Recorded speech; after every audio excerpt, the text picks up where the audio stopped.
Hello, ഇന്നത്തെ കഥയിലേക്ക് എല്ലാവർക്കും സ്വാഗതം. ആദർശ് ഓഫീസിലേക്ക് വരുന്ന സമയത്ത് പവിത്ര ഒരു ഡിസൈൻസ് വരച്ചുകൊണ്ടേ ഇരിക്കുകയാണ്. അപ്പോഴാണ് അവിടുത്തെ ഒരു മാനേജർ വന്നിട്ട് ആദർശിനോട് പറയുന്നത്, നാന മാഡം വരച്ച ഡിസൈൻസ് ഇഷ്ടപ്പെട്ടതുകൊണ്ട് കോടികളുടെ ഓഫർ ബിസിനസ്സാണ് നമുക്ക് കിട്ടിയിരിക്കുന്നത്. അത് കേട്ടപ്പോൾ ആദർശ് പുഞ്ചിരിക്കുകയാണ്. അതിനുശേഷം പവിത്രയും ഗുഡ് മോർണിംഗ് പറഞ്ഞതിന് ശേഷം ആദർശിനോട് പറയുന്നുണ്ട്, അതിൽ നിന്നും വ്യത്യസ്തമായിട്ടുള്ള കുറച്ച് ഡിസൈൻസ് കൂടെ വേണമെന്നാണ് അവർ ആവശ്യപ്പെട്ടിട്ടുള്ളത്. അപ്പം ആദർശ് അതൊക്കെ അംഗീകരിക്കുകയാണ്. മാത്രമല്ല മാനേജർ പറയുന്നുണ്ട്, കാരണം ഈ മാസം കല്യാണമൊക്കെ കുറവായത് കാരണം കുറേ ഓർഡറൊക്കെ, അതായത് സാധാരണ ഉണ്ടാവുന്നത്ര നമുക്ക് ബിസിനസ് ഇല്ല. പക്ഷേ നമുക്കതിനെയൊക്കെ മറികടക്കുന്ന ഓർഡറാണ് കിട്ടിയിരിക്കുന്നത്. അതുകൊണ്ട് തന്നെ ഈ മാസം മെച്ചപ്പെട്ട മാസമാണെന്ന് പറയാം. അപ്പോൾ ആദർശ് പുഞ്ചിരിച്ചുകൊണ്ട് അവരോട് രണ്ടുപേരോടായിട്ട് ചോദിക്കുന്നുണ്ട്, നയനയുടെ ചില കഴിവുകളൊക്കെ അംഗീകരിക്കപ്പെടേണ്ടതാണല്ലേ?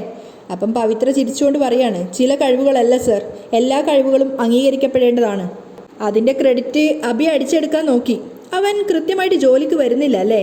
അപ്പം മാനേജർ പറയുന്നുണ്ട്, എന്തൊക്കെ പറഞ്ഞാലും അനന്തപുരിയിലെ ഒരു അംഗമല്ലേ സാർ അഭി സാറും, അതുകൊണ്ട് അദ്ദേഹത്തിന് ഒരു ക്യാബിനിൽ വെറും ഒരു ജോലിക്കാരനായിട്ട് ഇരിക്കാൻ ബുദ്ധിമുട്ടുണ്ട്.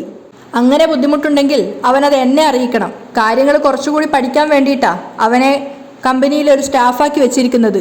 അതിനൊന്നും പറ്റിയില്ലെങ്കിൽ പറഞ്ഞു വിടാം, കുറച്ചുനാൾ വീട്ടിലിരിക്കട്ടെ. അപ്പം പവിത്രയും മാനേജറും പരസ്പരം മുഖത്തോട് മുഖം നോക്കിയാണ് വല്ലായ്മയോടെ. ഇവിടെ ആരും MD ചമഞ്ഞിരിക്കേണ്ട കാര്യമൊന്നുമില്ല. എല്ലാവരും അവരവരുടെ ജോലി ചെയ്യണം, അല്ലെങ്കിൽ സ്ഥാനം കമ്പനിക്ക് പുറത്തായിരിക്കും. അതവിടെ നിൽക്കട്ടെ, പുതിയ സ്റ്റോക്ക് വന്നിട്ടില്ലേ? മാല നെക്ലേസൊക്കെ ആയിട്ട്? വന്നു. എങ്കിൽ എനിക്കതൊന്ന് ചെക്ക് ചെയ്യണം. ഞാൻ അങ്ങോട്ട് വരുന്നുണ്ട്. ശരി സർ എന്ന് പറഞ്ഞ് ആദർശ് ക്യാബിനിലേക്ക് പോകാൻ പോകുന്നതിനിടയ്ക്കും അവൻ ആലോചിക്കുന്നുണ്ടായിരുന്നു, നയന ആ ഡിസൈൻ വരച്ച ആ ഒരു സന്ദർഭം, അതായത് അഭിയെയും നയനയും ഇരുത്തിയിട്ട് പരസ്പരം മത്സരം പോലെ വരക്കാൻ പറഞ്ഞ സമയത്ത് നയന വളരെ കൃത്യതയോടുകൂടി അത് വരക്കുന്നുണ്ടായിരുന്നു. ഒരു പുഞ്ചിരിയോടാണ് ആദർശ് അത് ആലോചിക്കുന്നത്. ആദർശിൻ്റെ ഫയലുകളൊക്കെ അടുക്കി വെക്കുകയാണ് നയന മുറിയിൽ വെച്ചിട്ട്. അപ്പോഴാണ് ആദർശ് അങ്ങോട്ടേക്ക് വരുന്നത്. പുഞ്ചിരിച്ചുകൊണ്ടാണ് ആദർശ് വരുന്നതും. പക്ഷേ നയന മൈൻഡാക്കുന്നൊന്നുമില്ല, അവളുടെ ജോലി തുടർന്നുകൊണ്ടിരിക്കുകയാണ്. പെട്ടെന്ന് ആദർശ് ബാഗിൽ നിന്ന് ഒരു ബോക്സ് എടുത്തിട്ട് നയനക്ക് നേരെ നീട്ടുകയാണ്. ഇതാ എൻ്റെ വക നിനക്കൊരു ഗിഫ്റ്റ്. അപ്പം നയന അതിശയത്തോട് ചോദിക്കുന്നുണ്ട്, ഗിഫ്റ്റോ? അതെന്തിനാ? അല്ല, നീ വലിയ ഡിസൈനർ അല്ലേ, അപ്പോൾ പിന്നെ ഗിഫ്റ്റ് തരാതിരിക്കാൻ പറ്റുമോ? അപ്പം നയന പറയുന്നുണ്ട്, അങ്ങനെ വലിയ ഡിസൈനർ ആണെന്ന അവകാശവാദമൊന്നും എനിക്കില്ല, പക്ഷേ എനിക്കുണ്ട്. ആ അമേരിക്കൻ കമ്പനിക്ക് നിന്റെ ഡിസൈൻസ് ഇഷ്ടപ്പെട്ടത് കാരണം കോടികളുടെ ഓർഡറാണ് നമുക്ക് കിട്ടിയത്. അതുകൊണ്ട് ഞാൻ എന്തെങ്കിലും ഡിസൈൻ തരണ്ടേ? അപ്പം നയന പറയുന്നുണ്ട്, പൈസ തന്നാൽ വാങ്ങിക്കില്ല, അതുകൊണ്ട് എന്തെങ്കിലുമൊക്കെ പാരിതോഷികം തന്ന് അതിൻ്റെ കടം തീർക്കണമല്ലോ അല്ലേ? അപ്പോൾ ആദർശ് തിരിച്ചു പറയുന്നുണ്ട്, എടി, ഭർത്താവ് ഭാര്യയ്ക്കൊരു സമ്മാനം തരുമ്പോൾ അത് സന്തോഷത്തോടെ സ്വീകരിക്കുക വേണ്ടത്. ആദർശ് ഗിഫ്റ്റ് ബോക്സ് കൊടുത്ത സമയത്ത് നയന അത് തുറന്നു നോക്കുകയാണ്. അവൾ ഞെട്ടിപ്പോകുന്നുണ്ടായിരുന്നു. അതിൽ വലിയൊരു മാലയാണുള്ളത്. അത് കണ്ടപ്പോൾ തന്നെ നയന ചോദിക്കുന്നുണ്ട്, അയ്യോ, ഇത് ഒരു ലക്ഷങ്ങൾ വില മതിക്കുന്ന ഗിഫ്റ്റാണല്ലോ, ഇത് ഏകദേശം ഒരു 10-12 പവനെങ്കിലും കാണുമല്ലോ. അപ്പോൾ ആദർശ് പറയുന്നുണ്ട്, 11.5 പവൻ, ഏകദേശം നീ കണക്കായിട്ട് തന്നെയാണ് പറഞ്ഞിരിക്കുന്നത്. ഇതെന്തിനാ ഇത്രയേറെ കാശ് കൊടുത്തിട്ട് എനിക്ക് വേണ്ടി ഇങ്ങനെ ഒരു നെക്ലേസ് വാങ്ങിയത്? അപ്പോൾ ആദർശ് പറയുന്നുണ്ട്, എനിക്ക് ഇതിന് പ്രത്യേകിച്ച് കാശ് കൊടുക്കേണ്ട ആവശ്യം വന്നില്ല. ഇങ്ങനെ ഒരു പുതിയ ഡിസൈന് ജ്വല്ലറിയിൽ വന്നു, അത് നിനക്ക് ചേരുമെന്ന് തോന്നി, അതുകൊണ്ട് ഞാൻ ഇങ്ങോട്ടേക്ക് കൊണ്ടുവന്നതാ. അപ്പം നയന തിരിച്ചു ചോദിക്കുന്നുണ്ട്, ഇത് ഞാൻ കഴുത്തിലിടണോ? പിന്നെ നെക്ലേസ് കാതിലിടാനാണോ കൊണ്ടുവന്നിരിക്കുന്നത്? ആദർശ് തിരിച്ചു ചോദിക്കുകയാണ്. അപ്പം നയന വേഗം നെക്ലേസ് എടുത്തിട്ട് കഴുത്തിൽ അണിയാൻ വേണ്ടി ശ്രമിക്കുന്നുണ്ട്. എന്നിട്ട് ആദർശിനോട് പറയാണ്, ഇതിൻ്റെ കൊളുത്തൊന്ന് ഇട്ട് തരാമോ? അപ്പോൾ ആദർശ് അതിൻ്റെ കൊളുത്തിട്ട് കൊടുക്കുകയാണ്. എങ്ങനെയുണ്ട്? ആദർശ് ചോദിക്കുകയാണ്. അപ്പം നയന ചോദിക്കുന്നുണ്ട്, ഇത്രയും ആഡംബരമൊക്കെ വേണോ?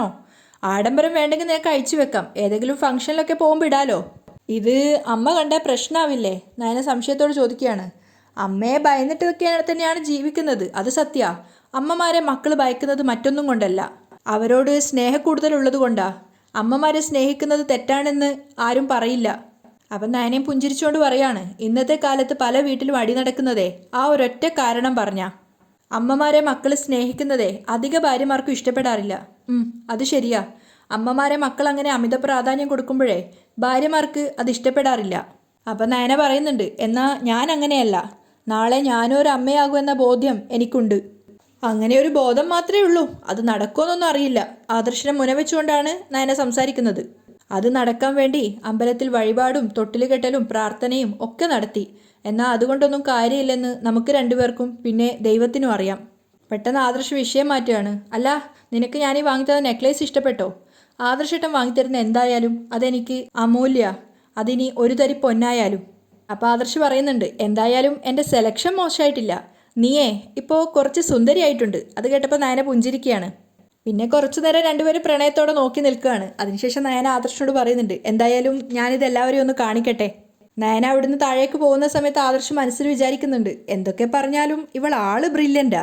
അതേസമയം ഹാളിൽ ജലജയും കനകയും അതുപോലെ തന്നെ ദേവയാനിയൊക്കെ കൂടെ സംസാരിക്കുകയാണ്. ദേവയാനി സംസാരിക്കുന്നത് ജലജയോട് മാത്രമായിട്ടാണ്. അനിയുടെ കല്യാണത്തിന് പെൺകുട്ടിക്ക് ഇടാനുള്ള മാലയൊക്കെ എടുക്കാൻ പോകണം, അതുപോലെ തന്നെ എൻ്റെ 2 മാലകൾ മാറ്റിയെടുക്കുകയും വേണം. അപ്പോൾ ജലജയും പറയുന്നുണ്ട്, എൻ്റെ സ്വർണ്ണമൊക്കെ പഴഞ്ചനായി ഏട്ടത്തി, നമുക്ക് എല്ലാവർക്കും കൂടി ഒരുമിച്ച് പോവാം. അങ്ങോട്ടേക്കാണ് നയന ആദർശ് കൊടുത്ത മാലയും കൊണ്ട് വരുന്നത്.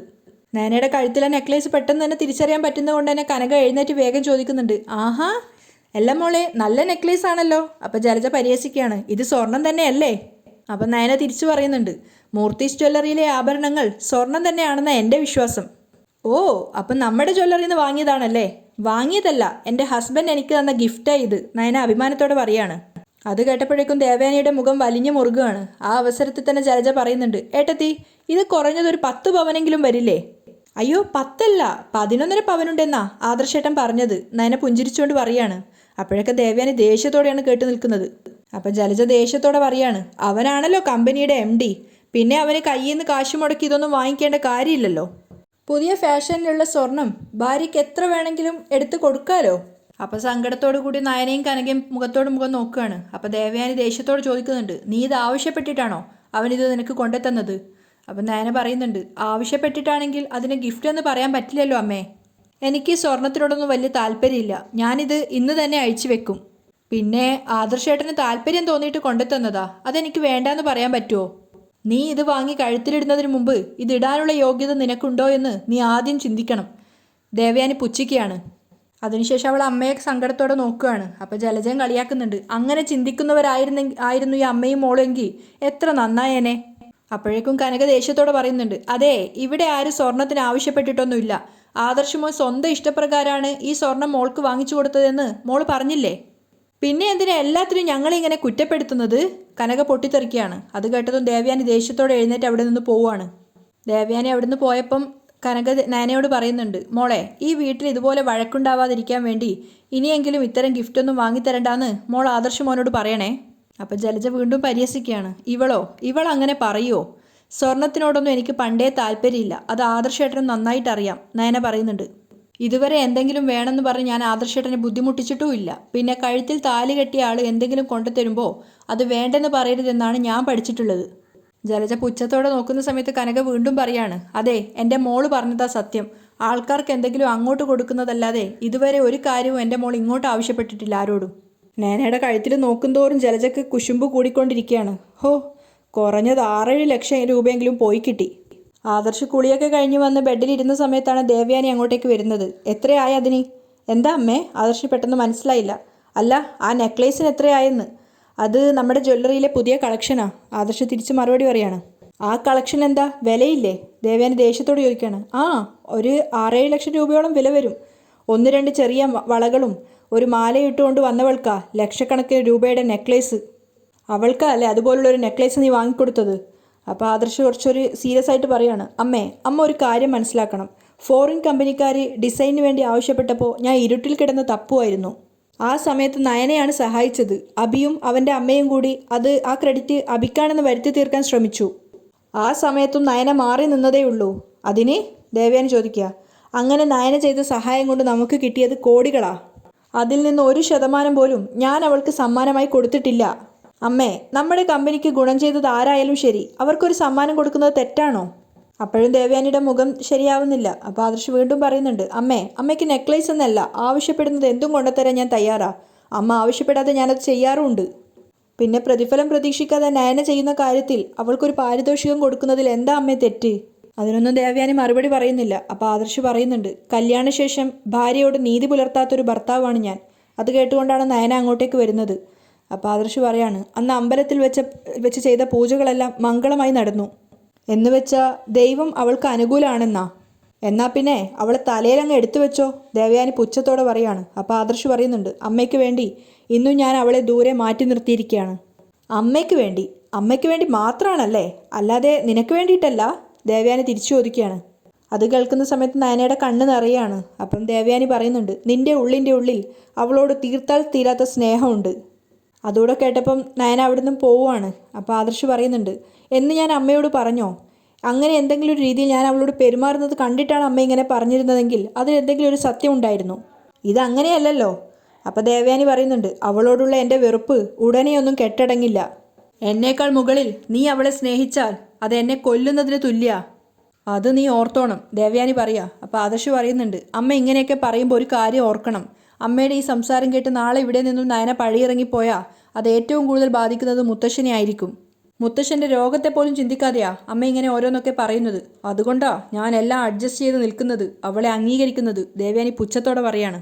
അമ്മ ഇങ്ങനെയൊക്കെ പറയുന്നു, അവൾ ഈ വീട്ടിൽ നിന്നും പോവാൻ തീരുമാനമെടുത്താ എന്തായിരിക്കും ഈ വീടിൻ്റെ അവസ്ഥ? അതിന് ദേവയാനി മറുപടിയൊന്നും പറയുന്നില്ല. അപ്പോൾ ആദർശ് ചോദിക്കുന്നുണ്ട്, അമ്മയെ മുത്തശ്ശൻ വേദനിക്കുമ്പോൾ അമ്മ തന്നെ പറയില്ലേ അവളെ പോയി തിരിച്ചു വിളിക്കാൻ? എന്തുകൊണ്ടാ മുത്തശ്ശൻ നമ്മളെക്കാളും അവളെ സ്നേഹിക്കുന്നത്? ഒരിക്കലും ക്യാരക്ടർ ഇല്ലാത്തവരെ അംഗീകരിക്കുന്ന ആളല്ല എൻ്റെ മുത്തശ്ശൻ.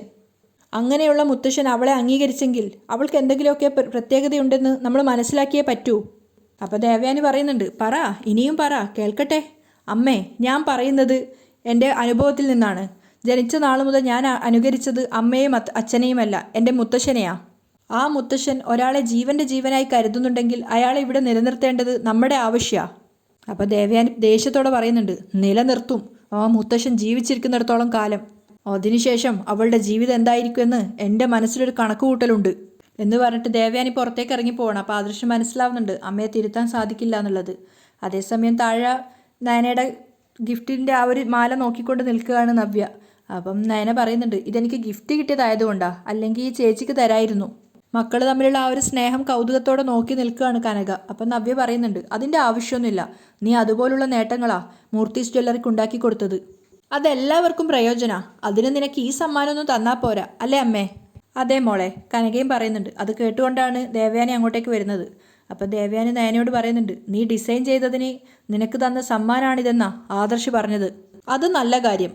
പക്ഷേ ഈ വീട്ടിലെ 2 മരുമക്കളും കേൾക്കാൻ വേണ്ടി ഞാൻ പറയുവാ, വളഞ്ഞ വഴിയിലൂടെയാ ഈ ഇരിക്കുന്ന നിങ്ങളുടെ അമ്മ നിങ്ങൾ 2 മക്കളെയും ഈ വീട്ടിലെ മരുമക്കളാക്കിയത്. തനിക്കുള്ള കുത്താണെന്ന് മനസ്സിലായപ്പം കനക എഴുന്നേറ്റ് നിൽക്കുകയാണ്. അപ്പം ദേവയാനി പുച്ഛത്തോടെ പറയുന്നുണ്ട്, പിന്നെ മരുമക്കളെന്ന് വെറുതെ വിളിക്കുന്നു എന്ന് മാത്രം. ശരിക്കും ഈ വീടിൻ്റെ മരുമകൾ ഇനിയാണ് വരാൻ പോകുന്നത്, അനിയുടെ ഭാര്യയായി. 3 പേരെയും പരിഹാസത്തോടെ നോക്കിയിട്ട് ദേവയാനി പറയാണ്, അവൾക്കേ അനന്തപുരിയിലെ മരുമകളാവാൻ എല്ലാ യോഗ്യതയുണ്ട്. അതുകൊണ്ട് നിങ്ങൾ 2 പേരും അനാമിക മോളുടെ ദാസ്യവേല ചെയ്താലും ഒരു കുഴപ്പമില്ല. അപ്പം നയന തിരിച്ചു ചോദിക്കുന്നുണ്ട്, ഒരു മരുമകൾക്ക് വേണ്ട യോഗ്യത എന്താ? മിനിമം കുടുംബമഹിമയെങ്കിലും ഉണ്ടാവണം. ദേവയാനി പരിഹസിക്കുകയാണ്. ഞങ്ങൾക്കൊപ്പം നിൽക്കാൻ കഴിഞ്ഞില്ലെങ്കിലും കള്ളം പറയാതെ കുടുംബജീവിതം നയിക്കാൻ കഴിവുള്ളവരെങ്കിലും ആയിരിക്കണം. അതുകൊണ്ട് അവൾക്കൊന്നിനും ഒരു കുറവും ഉണ്ടാവാൻ പാടില്ല. അവളെ വിഷമിപ്പിക്കുന്ന ഒരു കാര്യവും നിങ്ങൾ ആരും ചെയ്യാനും പാടില്ല. അപ്പം നയന തിരിച്ചു ചോദിക്കുന്നുണ്ട്, ഞങ്ങൾ വളഞ്ഞ വഴിയിലും കള്ളം പറഞ്ഞിട്ടൊക്കെയാ ഇവിടെ വന്നത്, അത് സമ്മതിച്ചു. അങ്ങനെ വരാത്ത പെൺകുട്ടികൾ, മാന്യമായിട്ടൊരു കുടുംബത്തിൽ കയറി വരുന്ന പെൺകുട്ടികൾ മാന്യമായിട്ട് ജീവിക്കുന്ന എന്താ ഉറപ്പ്? അങ്ങനെയല്ലല്ലോ ഇപ്പോൾ മിക്ക വീടുകളിലും കണ്ടുവരുന്നത്. അപ്പം ദേവയാനി പറയുന്നുണ്ട്, മറുചോദ്യം ചോദിച്ച് എൻ്റെ വായടപ്പിക്കാനല്ല ഞാൻ പറഞ്ഞത്. എൻ്റെ വാക്ക് നീയും ഇവളും കേൾക്കണം. ഇവളുടെ വയറ്റിലൊരു കുഞ്ഞുള്ളതുകൊണ്ട് തൽക്കാലം ഇവളെ മാറ്റി നിർത്താം. പക്ഷേ അനാമിക മോള് കയറി വരുമ്പോൾ അവളുടെ കാര്യങ്ങൾ കണ്ടു അറിഞ്ഞും ഈ വീട്ടിലെ മൂത്ത മരുമകൾ എന്ന നിലയിൽ നീ ചെയ്തിരിക്കണം. അതും നിന്റെ ജോലിയാ.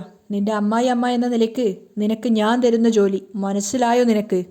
അത് കേട്ടപ്പോൾ കനക പറയുന്നുണ്ട്, അല്ലെങ്കിലും ഈ വീട്ടിലെ ജോലികളൊക്കെ ഇപ്പോഴും കണ്ടറിഞ്ഞ് മോള് തന്നെയല്ലേ ചെയ്യുന്നത്. ഒരു ദിവസം മോള് ചെയ്യാതിരുന്നപ്പോൾ അതിൻ്റെ ബുദ്ധിമുട്ടുകൾ എന്താണെന്ന് ആദർശ് മോൻ്റെ അമ്മ നേരിട്ട് കണ്ട് മനസ്സിലാക്കിയതാണല്ലോ. അപ്പോൾ ദേവയാനി പറയുന്നുണ്ട്, അതേപ്പറ്റി ഞാൻ നിന്നോട് പറഞ്ഞല്ലോ, വീട് നോക്കുന്ന ഒരു ജോലിക്കാരി പെട്ടെന്ന് പണിമുടക്കിയ ആ ഒരു കുറവ് വീട്ടിനകത്ത് കാണും. കുറച്ചു ദിവസത്തേക്ക് മാത്രം. അതുകൊണ്ട് കൂടുതൽ അതേപ്പറ്റിയൊന്നും പറയണ്ട. ഇപ്പം ഞാൻ പറഞ്ഞതുപോലെ ചെയ്താൽ മതി എന്ന് പറഞ്ഞുകൊണ്ട് ദേവയാനി അവിടുന്ന് പോവാണ്. അപ്പം നവ്യ പറയുന്നുണ്ട്, ഇതിനൊക്കെ ചുട്ട മറുപടി കൊടുക്കണം നയനെ. ഏയ് വേണ്ട, ഒരിക്കലും ചേച്ചിയുടെ അമ്മായിയമ്മയെ പോലെയല്ല ആദർശേട്ടൻ്റെ അമ്മ. അവരിൽ കുറച്ച് നേരുണ്ട്. അതുകൊണ്ട് പരമാവധി അവരുടെ നേർക്ക് നേരെ നിന്ന് സംസാരിക്കരുതെന്നാ എൻ്റെ തീരുമാനം. പിന്നെ പിടിച്ചു നിൽക്കാൻ പറ്റാത്ത അവസരത്തിൽ മറുപടി തിരിച്ചു കൊടുക്കാനും എനിക്കറിയാം. അപ്പം കനക ദേഷ്യത്തോടെ പറയുന്നുണ്ട്, 3ാമത്തെ മരുമകൾ വീട്ടിൽ കയറുമ്പോൾ എൻ്റെ മോള് ദാസ്യവേല ചെയ്യണമെന്നാ ഇപ്പോൾ പറഞ്ഞിട്ട് പോയത്. അപ്പം നയന പറയുന്നുണ്ട്, അല്ലെങ്കിൽ തന്നെ ഒരുപാട് പണികൾ ഇവിടെ ചെയ്യുന്നുണ്ടല്ലോ. ഒരു സെർവൻറ്റിനെ പോലെയല്ലേ ഞാനിവിടെ നിൽക്കുന്നത്. അപ്പോൾ പിന്നെ ഒരാൾ കൂടെ കൂടിയെന്ന് കരുതി എനിക്ക് നഷ്ടമൊന്നും വരാൻ പോകുന്നില്ല. എന്ത് ചെയ്താലും ഒരു നല്ല വാക്കെങ്കിലും അവസാനം ആരിൽ നിന്നെങ്കിലും കേട്ടാൽ മതിയായിരുന്നു. അനിയുടെ കല്യാണക്കുറി എഴുതിക്കൊണ്ടിരിക്കുകയാണ് അവൻ്റെ അച്ഛനും അമ്മയും. അങ്ങോട്ടേക്കാണ് ദേവയാനി പോകുന്നത്. അതിൻ്റെ കാര്യങ്ങൾ പറയുന്ന സമയത്ത് ദേവയാനി അവരോട് രണ്ടുപേരോട് ചൂടാവുകയാണ്. അതൊക്കെ അവിടെ നിൽക്കട്ടെ, നിങ്ങളുടെ വരാൻ വേണ്ടി പോകുന്ന മരുമകളോട് വലിയ കുശുമ്പാണ് എൻ്റെ മരുമകൾക്ക്, അതുകൊണ്ട് അവളെ ഒരു ദാസിയായിട്ട് മാത്രം കണ്ടാൽ മതി എന്നൊക്കെ പറഞ്ഞു കൊടുക്കുകയാണ്. അപ്പോൾ അവർ പരസ്പരം ചോദിക്കുന്നുണ്ട്, അങ്ങനെ എന്തിനാ ചെയ്യുന്നത്? നയനമൊക്കെ ആരോടും അങ്ങനെ കുശുമ്പോ അസൂയോ ഒന്നുമില്ല, നവ്യയെ പോലെയല്ല നയന എന്നൊക്കെ പറഞ്ഞു കൊടുക്കുകയാണെങ്കിൽ ദേവയാനി അതൊന്നും അംഗീകരിക്കുന്നില്ല. മാത്രമല്ല, ഇവിടെ വരുന്ന മരുമക്കളെ രണ്ട് കൈ നീട്ടി സ്വീകരിക്കണം എന്ന് വിചാരിച്ച ഒരാളാണ് ഞാൻ. പക്ഷെ അതെനിക്ക് സാധിച്ചില്ല. അതുകൊണ്ട് ഇനി വരാൻ പോകുന്ന പെൺകുട്ടിയാണ് ശരിക്കും ഈ വീട്ടിലെ യഥാർത്ഥ മരുമകൾ എന്നൊക്കെയാണ് പറയുന്നത്. അപ്പം അവർ പറയുന്നുണ്ട്, ഇനി എപ്പോഴാണ് നയനയെ ഏട്ടത്തെ അംഗീകരിക്കാമെന്ന് അറിയില്ല. അപ്പം ജാനകി പറയുന്നുണ്ട്, അത് അടുത്തൊന്നും ഉണ്ടാവുമെന്ന് തോന്നുന്നില്ല. അതൊക്കെ കേട്ടുകൊണ്ട് സങ്കടത്തോടെ നയന നിൽക്കുന്നിടത്തായിട്ടാണ് ഇന്നത്തെ എപ്പിസോഡ് അവസാനിക്കുന്നത്.